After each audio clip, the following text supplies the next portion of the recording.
I'm always grateful when the stay awake, be alert gospel comes when I've just come back from the Philippines, because that's the struggle, is to stay awake as you try to get back on this clock. Poor Father Rudy. So I came back Wednesday morning at 8. If you've ever done that trip where you fly over the date line backwards, that day's like 42 hours long. It just never ends. And I had just got a new phone, so I texted him and said, will you take me to the store to get a new phone case? Because, right, I mean, when you're that tired, you're essentially drunk. Like, you should not be driving when you're that tired. Your reflexes are way, way down. She says, yeah, I'll take you. So I'm sitting in my room on my phone. That's I text it to him. Hey, can you do that? Yeah. 25 minutes go by, and I text him, sorry. He's like, whatever. Stay awake. Stay alert. This is a great life theme in any situation or space of our life, but certainly around our faith. And I guess some of it goes to how you see Advent. For a lot of people, it's just like a preseason. Been a lot of football lately, so a lot of football analogy this morning in terms of, like, is it just preseason, which doesn't mean anything, right? It's the real season that matters, and in the reality, it's the playoffs that matter. But if we're going to see it as a preseason, which it's not, but if we're going to see it as a preseason, then we better see ourselves as more than fans of Jesus Christ. Because I'll tell you for whom preseasons in any sports are not insignificant, and that's players and coaches, right? For some people, it determines whether or not they even make the team, whether or not they have a salary. And so some of it is your perspective of where you see yourself if you're watching some event, a sporting event. Well, we are not watching Jesus. Jesus doesn't need fans, he needs followers. I would say it's the difference between watching a parade and being in the parade, or watching the game or being in the game. And we have to be in this game, and therefore, be alert means something very different. It doesn't just mean make sure you're watching what's happening, but to say, no, I'm part of this, and how does that impact me?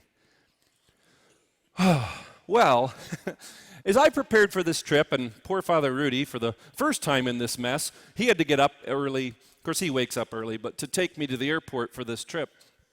So we're driving in the utter darkness of 4 a.m., and I get a phone call from the Philippines, which is never good to get that phone call. And sure enough, the call was to tell me that I was set to be at the orphanage for 7 days, and this call was telling me that that wasn't going to happen, that at best I was going to be there 3.5, maybe 4 days. And immediately I start to get angry. And then, of course, and I've told you this before, I hate when people throw my homilies back in my face, because I don't preach for me, they're for you. So there I am sitting in the car, and of course I had to think about my own homily from just 2 weeks earlier about if we don't start with gratitude, we'll never get where we're trying to go. And I'm like, really? Yes, okay, be grateful. So, and I was very intentionally being present to that, even though the entire trip was blowing up in my face before I even got to the airport. And then I had to keep saying to myself, and it just got worse, by the way. I won't bore you with all the details. In terms of my plan, it was a beautiful trip. God absolutely blessed it. Amazing things happened. And thank God Geoff got out of the way of what God was trying to do. But at every turn, at some point, it did become comical that to go, we're going to go to Mass. Oh, no, we're not going to Mass because of this thing, and we have to do this. Oh, okay. So every turn, things just kept blowing up. And at that point, now I'm like, let's do this. Let's do this. I'm going to be grateful. I'm going to be grateful. And it became almost comical. But that's about being awake and alert. And I'd love to tell you I nailed it each and every time, but that's just not the reality. We are never always alert and awake. Always. But what we want to condition ourselves to is to be doing it more often. And so that practice, I think, comes out in the daily ways we live. And I think it comes out in daily prayer. I think that you can't be prepared any other way. I always think of the football coach at my last school, and they won another state title. Congrats to Central on their title this year. But Lumen Christi is where I was before I came to Toledo, and Herb Brogan is his name. He now has the most state titles in the history of the state of Michigan. And in addition to being a great coach, he's just a great man. But there's something he said in every pregame speech that always made me smile as a person of faith. He would kind of go down by position, which each guy by position needed to be thinking about. And the one that I'll never, ever forget, I remember most of them, but was linebackers, read your keys. Linebackers, read your keys. They'll always take you to the ball. And I once did preach to the team to say, that's just a great life skill, to be alert and to look at the situation and say, where do I need to get to serve? Where do I need to get to be present, so that when I say, I want to help those in need, that's really what I'm about, not the way I want to do it, but to say, because God says, that's great that you say you want to do that, and here's what I need you to do to help those in need. But can you move yourself to that place and to that space?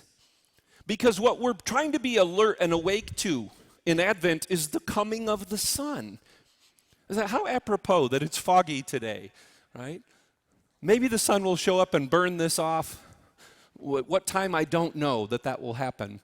I don't know. But I do know that the practice of being alert is found in the everyday interaction. And that when we say, Lord, I want to do your will, that God says, okay.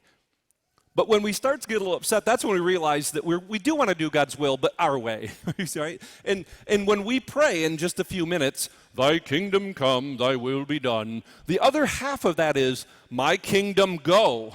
It can't be both. It's going to have to be one way or the other. And so whatever the situation where we find ourselves, to say, here's what I want to do. I want to love God and serve God's people. Okay. But as it starts to unfold, can we read our keys? Can we be the kind of people that have conditioned and practiced ourselves enough in our faith to see it and say, oh, here's the opportunity. I thought it was going to look like this, but it actually looks like this. And not only am I okay with that, that's what it is to surrender to the will of God, is to say, in this moment, this is what's in front of me. That's the opportunity. So it's so amazing that shows up everywhere in our life. It's how we study an academic subject. It is how we practice a sport. It's how we practice an instrument. It's how we practice on stage. It's how we learn to interact with each other in our family units that make it possible for us to be a part of bigger communities. We practice it. We learn to anticipate the need. We have to be alert, to be awake. And holding in that tension, the fog of not knowing what's coming next, and being able to surrender when our really good plan falls apart through no fault of our own, that we can just surrender and say, well, what I said first and foremost was, thy kingdom come. What I said first and foremost is, God, I'm going to love you and serve your people. And so no matter how that unfolds for us, that we are faithful to that in gentleness and a humbleness of heart. That's our opportunity. As Jesus says, it will come. It will come. And in just a few minutes, his presence is going to come to us in this Eucharist. So that this Advent season, which this calendar-wise, this is one of the shortest versions of Advent we can have. So let us not waste a moment of it to say, what is the practice of my day? How will I anticipate need? How can I look back at where I've been successful, if you want, in following Jesus, in seeing his presence in those around me, seeing the coming Christ child? And how can I continue to do that more faithfully, more humbly, more attractively to others, that people literally go, wow, how are you doing that? Well, it's just through a humbleness, and it's just through the rededication of myself in each moment to really surrender to God's will. That's the Christ child that's what's revealed to us in the Christ child, is this faithfulness, is this unbelievable love for each of us, so that we would practice it every day of the year, every day of our lives. But as I said, we know we just can't stay fully alert all the time. It just isn't how we were wired. But what we can do is every day set ourselves up for those practices and to say, I'm going to look around and see what the need is and how God's giving me an opportunity to need it, to meet that need. Because as I said, in this Eucharist, he's going to feed us in a way to meet that need. I firmly believe that. I firmly believe that what I need to be successful this week will start in the reception of this Eucharist, and that we have that together. And so whatever God's going to ask of us as St. John the 23rd this week will be uniquely fed in this Eucharist. Whatever it is that God's going to ask of the universal church, those on the other side of the globe and those on the other side of the street, will begin with what we're fed with today. So we pause just for a moment to think about the possibility of what God might ask of us, realizing there's a fog out there. We don't know exactly what it is. Some things we know, and others we don't. But we prepare ourselves for what God has in store for us to love and serve. May God be praised.